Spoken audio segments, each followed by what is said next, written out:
Hi, welcome back to my channel. I'm Erin, and today I'm going to be sharing all of the books that I gave a 5-star rating in 2023. I've got them grouped by category, so I'm going to look at classics first. I didn't read as many classics as I normally do this year. I'd like to read more of them in 2024, and I might make a video about that here pretty soon. But there were 3 that I did give 5-star ratings to this year. The first was Persuasion by Jane Austen. Jane Austen is my favorite fiction writer. I love her book Pride and Prejudice. It's my favorite novel. Every time I read it, it just gets funnier and better to me, and it's one that I really enjoy reading. And this year I set out to read more Jane Austen books. So all of these classics are actually written by Jane Austen. Persuasion was the first one that I read this year. I think I read it in January.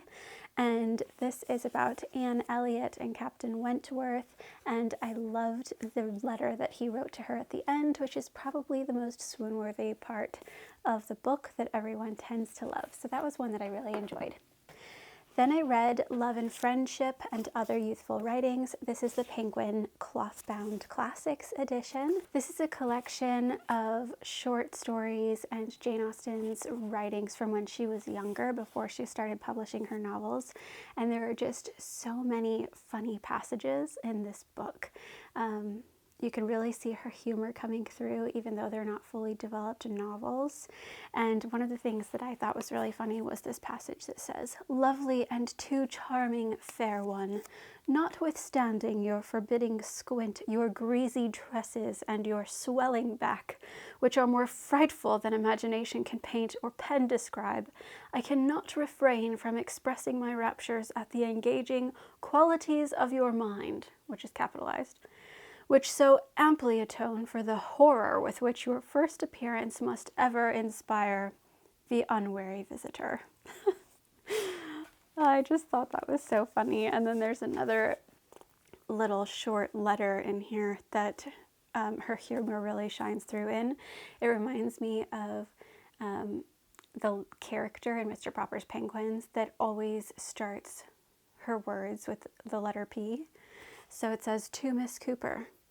Cousin, conscious of the charming character which is in every country and every clime in Christendom is cried concerning you, with caution and care I commend to your charitable criticism this clever collection of curious comments, which have been carefully culled, collected, and classed by your comical cousin, the author." Jane often refers to herself as the author in different collections of her writings, particularly in letters and things. It's just kind of a charming little thing. Anyway, I thought this book was really funny. I did give it 5 stars. And then the last Jane book that I read this year, or that I finished, I've started Sense and Sensibility, but I haven't finished yet. I'm kind of taking my time as I go through that one because I have another Jane Austen project kind of in the works behind the scenes. But the other one that I read was Sanditon, and this also contains, I think, Lady Susan and the Watsons. Yep, it does. And my favorite quote from Sanditon is a book that Jane started writing but never finished. There's now a television show based off of it, but the writers of the show took a lot of liberties in developing the plot lines and the characters and things. And the actual book, Sanditon, by Jane, it just stops after a certain number of chapters. So you're kind of left wondering what happened, but the character development is very good, as Jane's usually is. And one of my favorite quotes from this is, "Not as to mere distance, but the hill is so steep. Walking up that hill in the middle of the day would throw me into such a perspiration. You would see me all in a bath by the time I got there. I am very subject to perspiration, and there cannot be a surer sign of nervousness." That's a line that's delivered by one of the Parker brothers in the book, and I just thought it was funny. So those are the 3 classics that I gave 5-star ratings to. I gave a couple of books in the creativity category 5-star ratings, but the one that stood out the most to me was Slow Knitting by Hannah Thiessen. This is a very thoughtfully developed book with really beautiful photography and just kind of some very artistic, like, storytelling type writing that kind of connects you to your knitting projects as you go along, and there's some really pretty patterns in here. It was a book that I really liked. Then in the poetry category, I had 2 books I gave 5 stars to. One was Neil Gaiman's What You Need to Be Warm, a poem of welcome. This is a poem that was illustrated by a number of different illustrators. It's really beautifully done, and this is my signed copy that I really cherish. Then I also gave Morgan Harper Nichols' 3rd book of illustrated poetry 5-star rating as well. This one is called You Are Only Just Beginning. She also wrote All Along You Are Blooming and How Far You Have Come. They kind of go together. They're all the same size, and they're all just really beautifully done with vibrant, colorful artwork paired with her poetry. I love all 3 of those books. Then in the category of writing books or books about writing, I had 2 that I gave 5 stars to. The first was Your Story Matters, Finding, Writing, and Living the Truth of Your Life by Leslie Leyland Fields. This was very good, very helpful, practical. And then the other one that I really liked was Characters and Viewpoint by Orson Scott Card. This is part of the Elements of Fiction writing series put out by Writer's Digest Books. And I found it to just be very practical, very helpful, and a very easy read, so I really enjoyed that. I also had another 5-star book in the writing category that I don't actually have a physical copy of. I think I either read a library copy or listened to an audiobook through Libby or Hoopla, but it was called Refuse to Be Done by Matt Bell, and that was really more of a book about editing your writing after you've finished your draft, your first draft, and then through different subsequent rounds of rewriting your drafts. It had just a lot of really practical step-by-step steps you could take to improve the quality of your writing as you progress through your drafts, and I really enjoyed that one. Then in the memoir category, I have quite a few that I gave 5 stars to this year. The first one was All My Knotted Up Life by Beth Moore. Beth Moore is a Bible teacher who comes out of the Southern Baptist Church. I've never been part of the Southern Baptist Church, but she kind of got my attention early in the year, maybe before that even, when she left the Southern Baptist denomination to stand up for what she believed was right and to stand against what the denomination was deciding that she thought was wrong. So she kind of got my attention when she did that, and I really admired and respected her for it. And so when her memoir came out, I really wanted to read it. I pre-ordered the physical copy, and the publisher gifted access for a certain period of time to people who did pre-order to her audiobook version. So I actually started listening to the audiobook before the physical copy came, and I was glad I did because I loved hearing her voice. Several times when I was listening to the audiobook, my husband said that she sounded like Dolly Parton, which I would say is accurate. She has a really charming, beautiful Southern accent. She's a magnificent storyteller, and I thought this memoir was just so well done, and I really enjoyed reading/listening to it. The second memoir that I really enjoyed this year and gave 5 stars to was Everything Sad is Untrue, a true story by Daniel Nayeri. I think his true name is Khosran. I don't remember. It's been a little bit since I finished it, but this is one of the best books I would say I've ever read. I thought it was so good. It's told in a very different way than we tell stories typically in the West, where we break everything up into chapters. This book doesn't have chapters. It just keeps going with little breaks in between stories. And I don't know, something about the storytelling in this book is just so immersive and so beautiful, and it's just so well done. I really loved it. Highly, highly recommend that one. Then I really enjoyed The Woman They Wanted by Shannon Harris. Shannon Harris was married to a man named Joshua Harris, who was a very popular author at the height of purity culture. And when I was a teenager, I remember his books being recommended in youth groups and at churches, and I read some of them, and he later deconstructed from his faith and renounced the ideas that he had shared in his books and pulled them from publication. But his ex-wife Shannon has just published her memoir telling her side of the story of what it was like being in a relationship with him kind of during the height of all of that. It's a very vulnerable and heart-wrenching story that I think a lot of people who kind of grew up exposed to that movement could appreciate. A lot of us, I think, can see ourselves in her, in a lot of the elements of her story. And for those who can't, I think it's also a book that can just help people to be a little bit more compassionate toward people who are maybe detaching from some of the messaging that they internalized during all of that. Then I read one that I don't have a physical copy of. It's called The In-Between by nurse Hadley Vlayhouse. Hadley is a hospice nurse, and her memoir is a collection of stories about her experiences working with people who are on hospice and who are dying. And I went into it not knowing what to think about it. I was a little bit apprehensive. Grief is something that I've been working through for the past few years after I lost my dad, which was a very deep loss for me. And so I didn't know if it was going to be a book that I could finish or if it would be too heavy for me at the moment. But once I started reading it, I couldn't put it down. It was so good, and there was something so oddly beautiful and comforting about it. It was just such a good book, and I really enjoyed reading it. Then there's this one, which I've talked about a little bit in my December 2023 reading wrap-up, A Year of Biblical Womanhood by the late Rachel Held Evans. This is a memoir of Rachel's experience kind of experimenting with following biblical rules for womanhood for a year. It's really amusing. She has great humor, and it was just a really interesting read. And then the last one in the memoir category was Counting the Cost by Jill Duggar. I also talked about this book in my December 2023 reading wrap-up video. So if you want to hear more about my thoughts on this one, feel free to go head over to that video. I didn't read a ton of fiction this year. I've just started to get back into reading fiction after many, many years of primarily focusing on nonfiction. But as I've been exploring fiction, I've been reading some of the series that I haven't read yet, but that have been very popular over the past decade or more. And one of the series that I started reading was the Harry Potter series, and I gave the first book a 5-star rating. I gave a couple of the other ones 5 stars as well, and then one of them I gave 4 stars, and I'm on book 5 right now. But this book I just thought was so imaginative and so creative.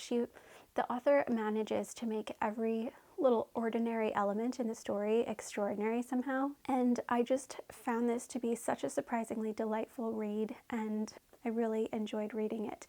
I think the first book really was the most magical one for me, or has been so far at least, and I felt like it really did something for me. It kind of woke up my imagination and my creativity again, and for that reason I really loved it.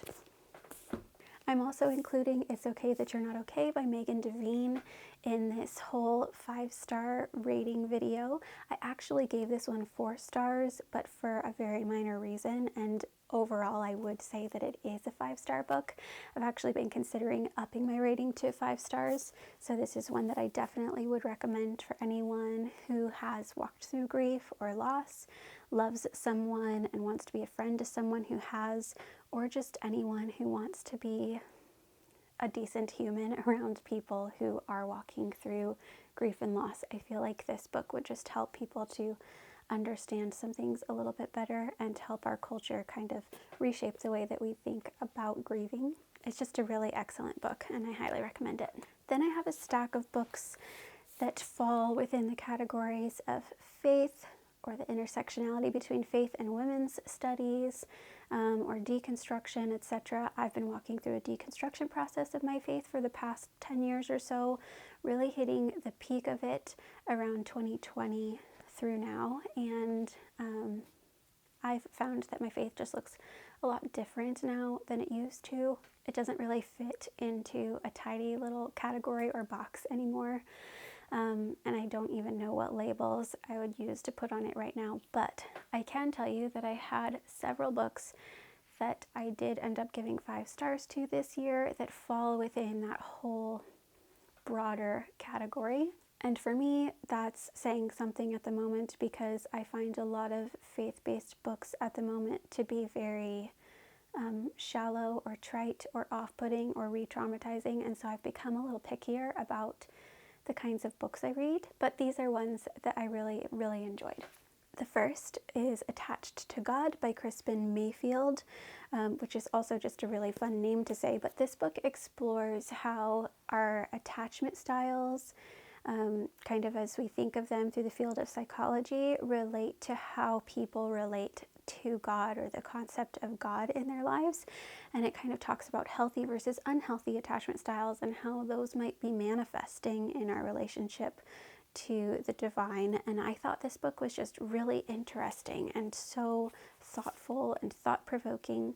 And it's one that I immediately turned around and recommended to other people. The next 3 books I talked about in my December reading wrap-up, and I've also talked about one of them in my deconstruction books video. So if you want to hear more of my thoughts about these 3, I would look up those 2 videos. But the first was the Book of Common Courage by K.J. Ramsey. It's kind of a book of poems and prayers, and it's got a lot of rich, deep, moody colors and photographs in it.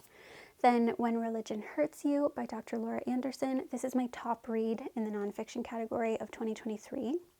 And it's a book I highly, highly recommend. I talk about that one more in my deconstruction books video. Then Pieces of Practice by Morgan Harper Nichols. And that one I also talk about in my December 2023 reading wrap-up. Then I have a few other books that still fall within this umbrella. The first is Life of the Beloved by Henry Nouwen, Spiritual Living in a Secular World. This one was interesting. He comes from a different faith tradition than I do. And this was his attempt at just kind of like writing a letter about how he perceives God's thoughts toward us to someone who is outside of his faith tradition. And I just thought he wrote it really beautifully, and there were some things in here that I found really thought-provoking or comforting. And so overall, as a book, I did really like it. Then we have The Lives We Actually Have by Kate Bowler and Jessica Ritchie. This is a collection of what they call 100 blessings for imperfect days. And what I liked about this book is that there's a lot of just like prayers and poems, and the authors don't shy away from the hard things and how life doesn't always look beautiful and shiny, and things aren't always going perfectly, and we're not always just #blessed. And so because of that, it was kind of refreshing and lovely. Then I also really loved Decolonizing Evangelicalism by Dr. Randy Woodley. I've talked about his books in my deconstruction books videos, so if you want to hear more of my thoughts about this one, head over to that. Then there were 3 books that I also featured in that deconstruction books video.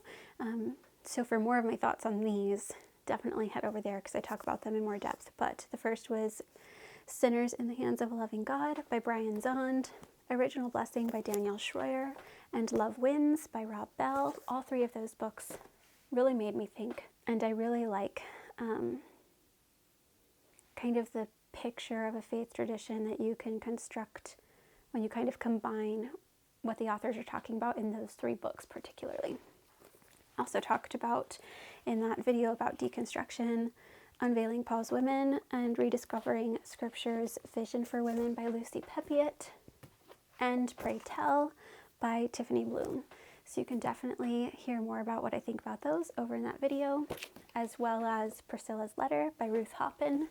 And I don't think I mentioned this one in that video, but I also really liked My Body Is Not a Prayer Request, Disability Justice in the Church by Dr. Amy Kenny, who's a disabled scholar. And I found a lot of really helpful and grounded information in this. It was a refreshing perspective to read as somebody who does have a disability and who has found church environments to not always be very friendly toward that disability.